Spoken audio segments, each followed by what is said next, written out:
हे माता जी प्रणाम, पिता जी प्रणाम।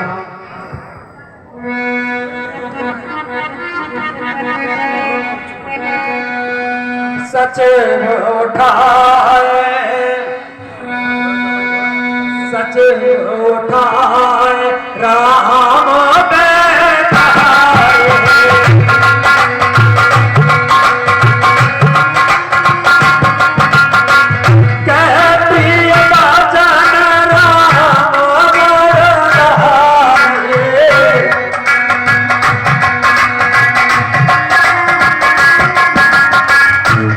महाराज, आप बैठ जाइए। आपके सामने रामचंद्र जी आ गए हैं।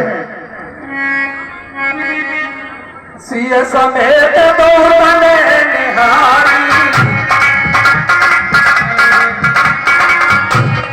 व्याकुल भयउ मतवारी।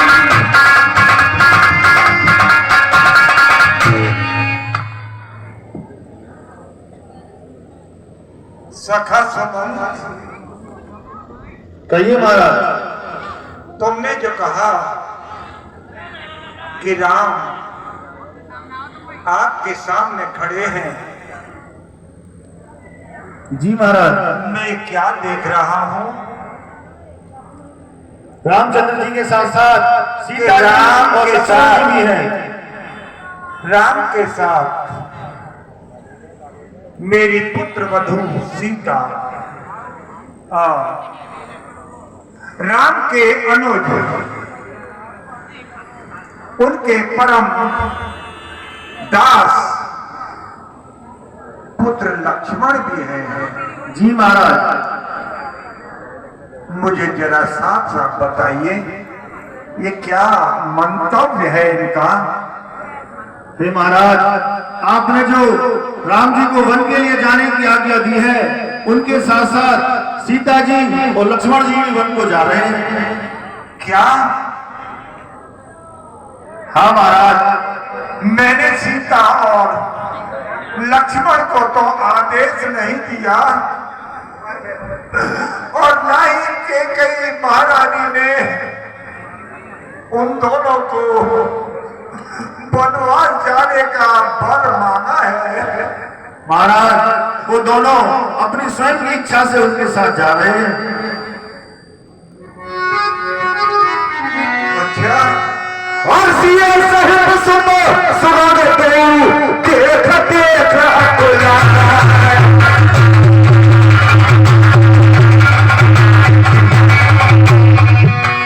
बारी बार सने बस राम के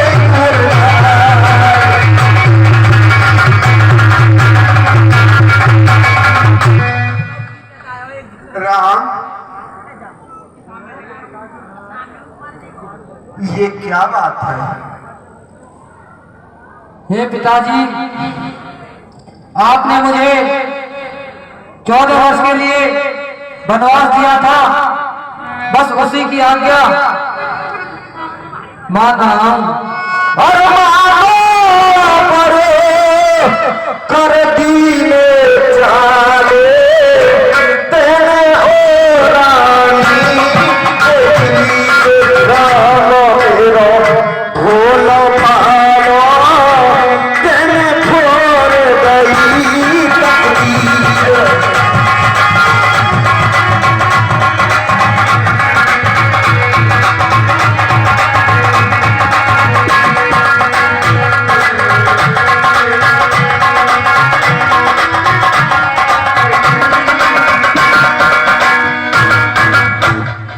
विधाता, आज कैकेयी के कारण ये अल्पायु पुत्र राम, जो मुझे प्राणों से भी प्यारा है, इसके बगैर मैं कैसे जीवाऊंगा? और उसके साथ मेरी पुत्र वधू सीता, जो अभी सुकुमारी है, अल्पायु है, वो तुम्हारे कान बलिया पर के कष्टों को किस प्रकार सहन कर पाएगी। सुनहु सने बस उठ नरना हाजी रामा हो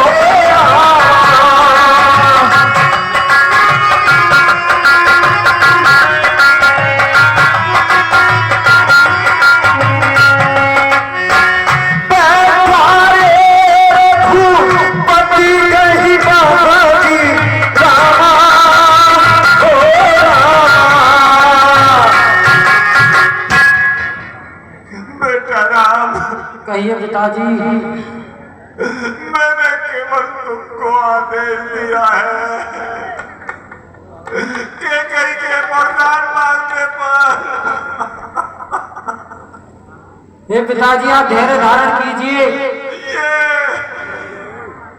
जो मैं वचन दे करके आया था कि हे जनक जी, आपकी पुत्री को मैं पुत्री के समान ही प्यार दूंगा, उसको किसी प्रकार से कष्ट नहीं होने दूंगा। अब ये जमाना मुझसे क्या कहेगा। भाई ये बच्चे पीछे से मोबाइल चला रहे हैं, शोर कर रहे हैं, थोड़ा इन्हें लीला अच्छी नहीं लग रही हो तो चले जाओ भैया यहाँ से, हम भी चले जाएंगे। और हे राम, मैं मानता हूँ कि तुम्हारे चरणों में अनुराग रखने वाला लक्ष्मण तुम्हारे बगैर अयोध्या में नहीं रह सकता। सुनो कहूँ मान गहरी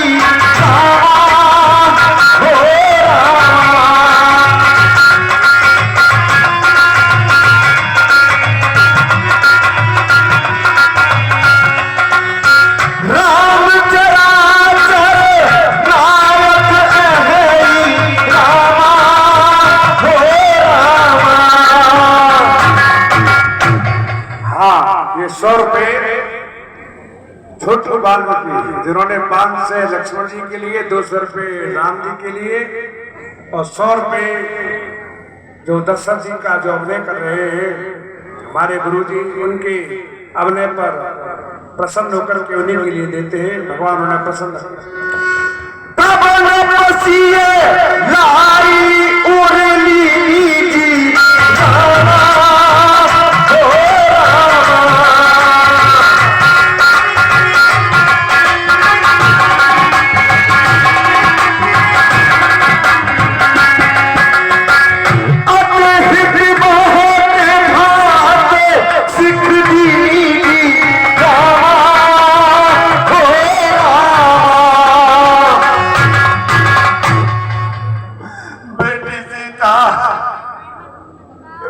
तुम मेरे पास आओ। क्या तुम अपने सास ससुर की सेवा नहीं करोगी? मैं मानता हूँ कि अर्धांगिनी का धर्म यही होता है, लेकिन हमारे वेदों में प्रदान किया गया है कि माँ बाप और सास ससुर साक्षात देवता होते हैं। उसे सुनाएगी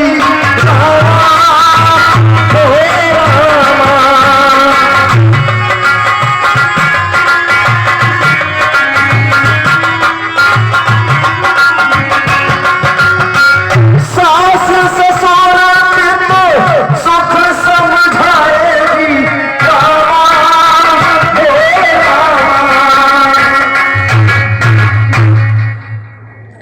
पुत्री सीता, यदि तुमको अभी ज्ञान नहीं हुआ है तो मैं वेदों में बखान जो है कि सास और ससुर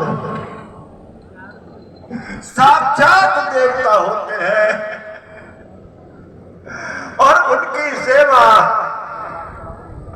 परम सौभाग्यशालियों को ही मिलती है। और उसके पश्चात बेटी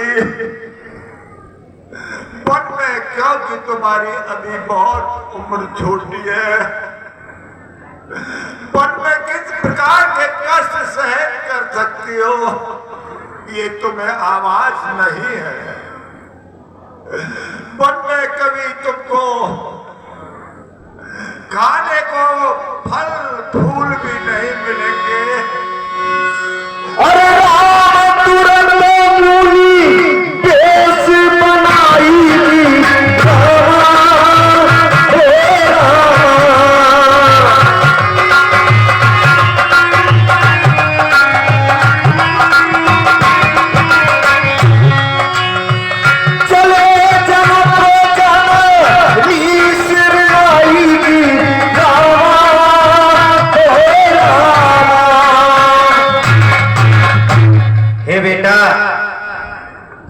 तुम जल्दी उठो और वन के लिए मैं वस्त्र मंगाती हूँ और मेरी आज्ञा का पालन कीजिए।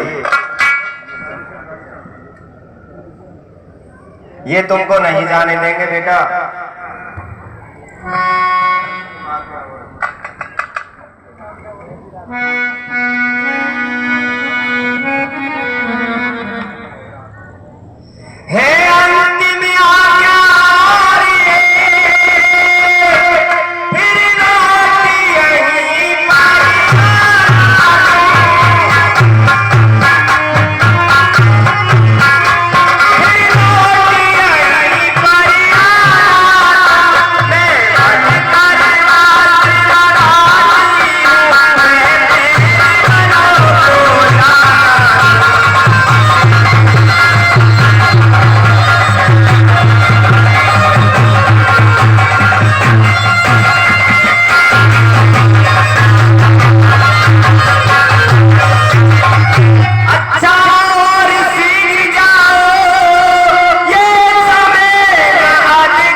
जैसी आपकी आज्ञा।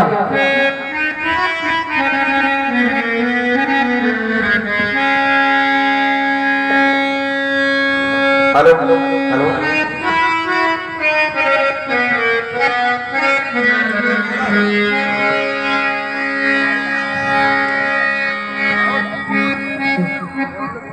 राम बनो को जातारी माता,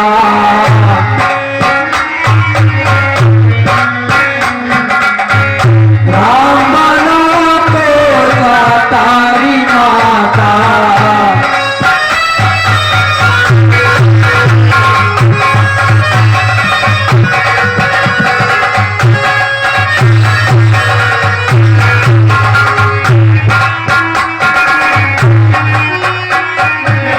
राम बनो के मैया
विदा लेकर के माता से राम लक्ष्मण और जानकी तीनों बाहर चले गए।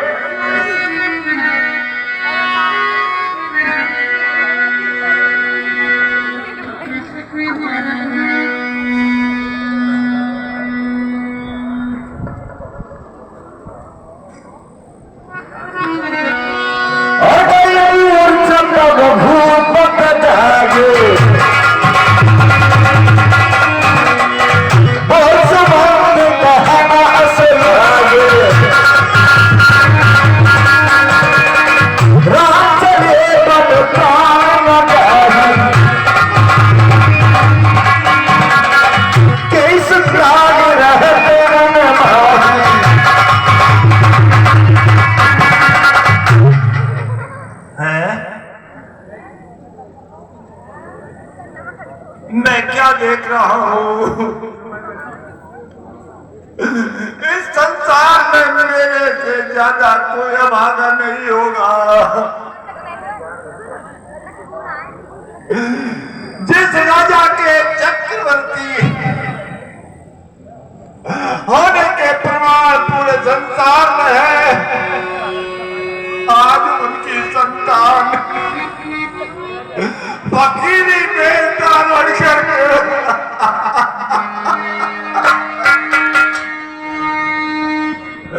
आज मेरे ही कारण, मेरे ही आदेश पर 14 वर्षों को फकीरी धारण करके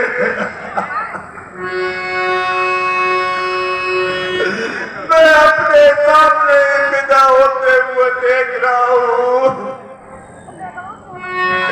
ये प्राण, ये अभागे शरीर में किस सुख को और देखने के लिए जीवित है? क्या यही सुख है?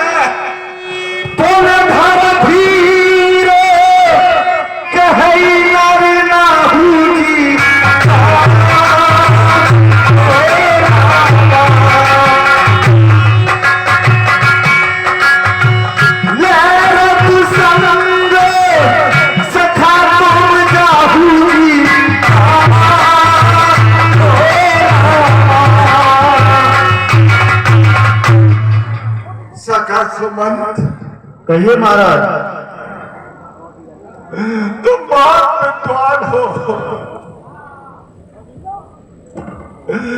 क्योंकि मैंने आदेश दे दिया है, लेकिन मैं तुम्हें एक विनती के रूप में सुझाव दे रहा हूं। ध्यान से सुनना भैया। आज्ञा करो महाराज। सुत सुकुमार कुमार देहु जनक सुता सुकुमार रब चढ़ाई दिखाई बन फिर उबे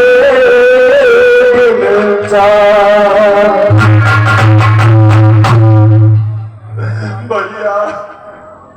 कहिए महाराज। सुमंत, मैं आपसे एक सुझाव दे रहा हूं कि दोनों ही सुकुमार है, पुत्र राम और लक्ष्मण, और सीता भी अभी सुकुमारी है, अल्पायु है। इनको 4 दिनों के लिए रथ में बिठा करके, वन में भ्रमण करा करके, समझा करके वापिस अयोध्या को ले आना भैया।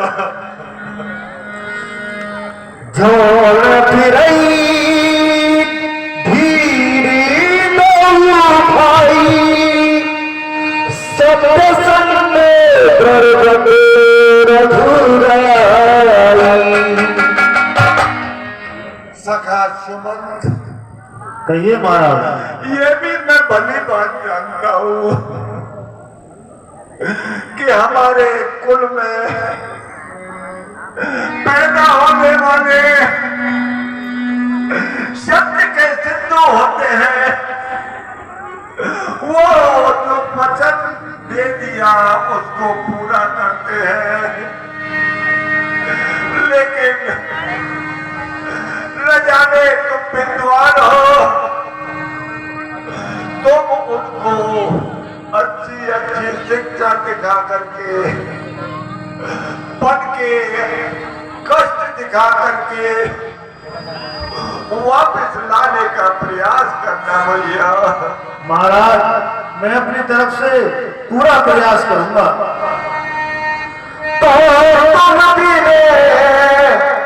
करूं कर जोड़ी मेरे भैया रे, मेरे भैया।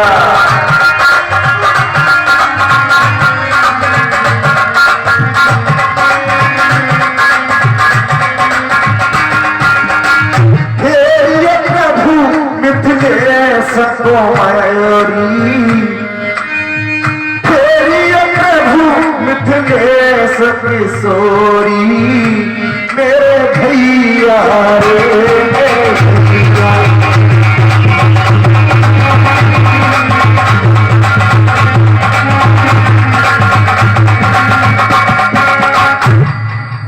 भैया सुमंत जी महाराज, मेरी तरफ से दोनों हाथ जोड़ करके प्रार्थना करना कि जनक दुलारी सीता को तो से भेज दो वापस महलों को। मैं क्या मुंह दिखाऊंगा जब सियानन देख डराई मेरे भैया रे, भैया।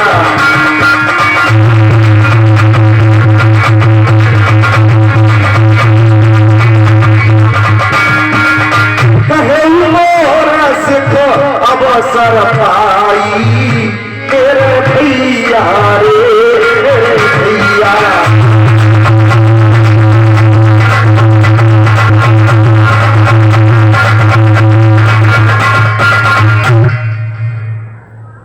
भैया सुमंत, जब सीता जंगल के वन्य जीवों को देख करके डरने लगे और कांटों को देख करके अपनी व्यथा को आपसे न कह पाए, उस व्यथा को आप समझ करके मेरी तरफ से विनती करना, समझाना कि सीता ससुरारी जी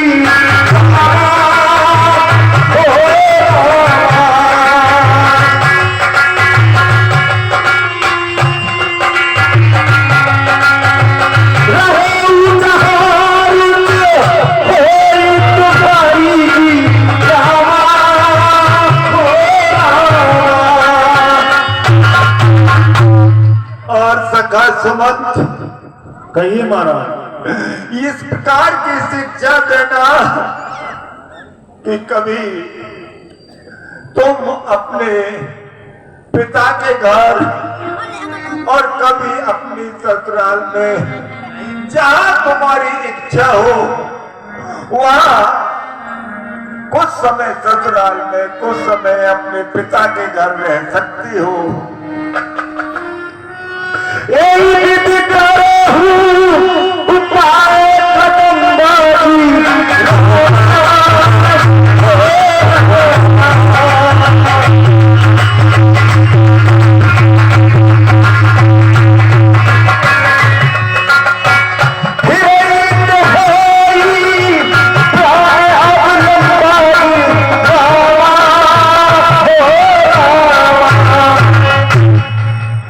और भैया, जहां इनको कष्ट हो और कुछ बाधा आए तो तुम इनको वापस ले आना नगर को। ठीक है महाराज। पर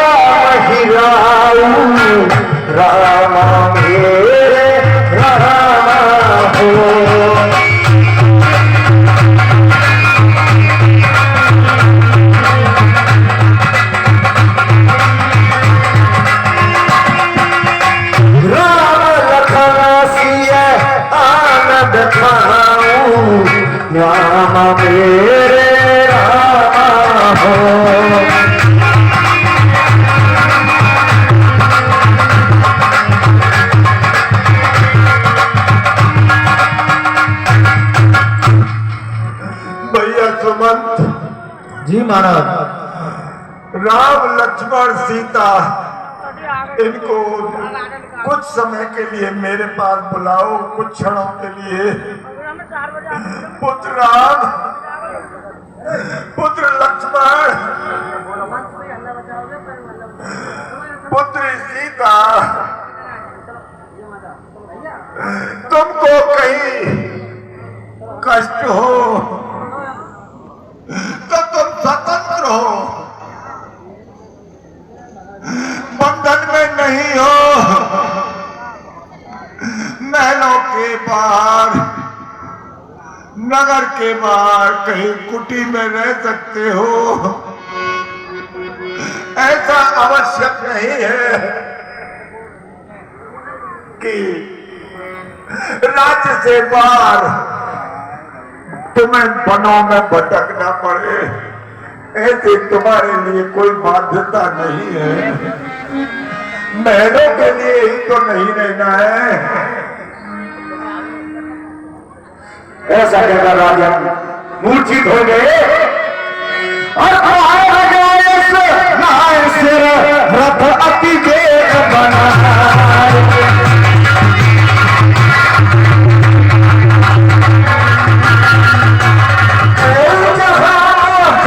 नगर सिए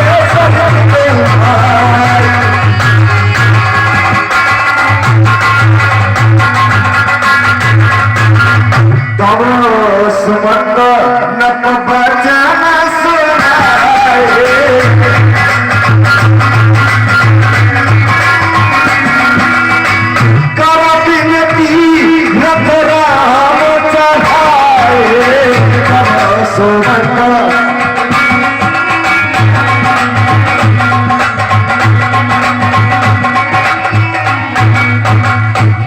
हे राम, कहिए आप। महाराज ने मुझे आपके साथ जाने की आज्ञा दी है। मैं आपके साथ रथ लेकर चल रहा हूँ। आप इस रथ में बैठ जाइए। तीनों रथ में सवार हो गए। ठीक है। अरे चढ़े रथ सी है सहित भाई मेरे रामा हो मेरे राम।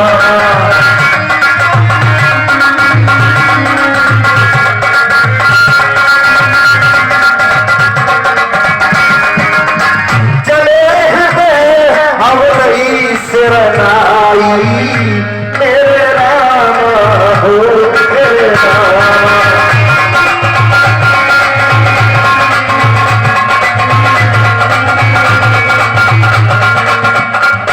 आज अपने नगर की सीमा पर और कहते हैं अपनी जन्मभूमि से सभी को लगाव होता है। भगवान श्री राम जी को भी मानव अवतारी धारण किए थे। उनको भी अपनी मातृभूमि से प्रेम था। तो चलते समय मातृभूमि से क्या कहते हैं?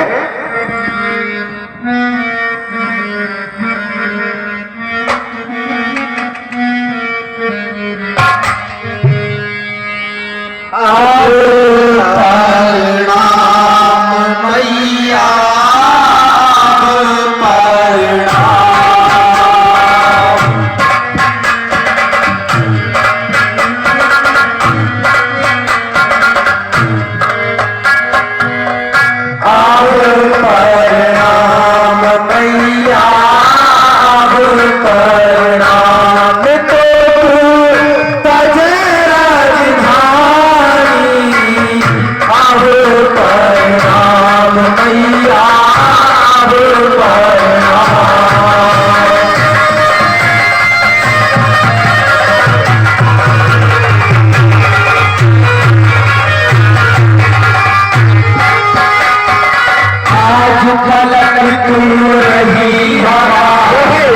रही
हे तात, अब आप शीघ्र ही चलिए और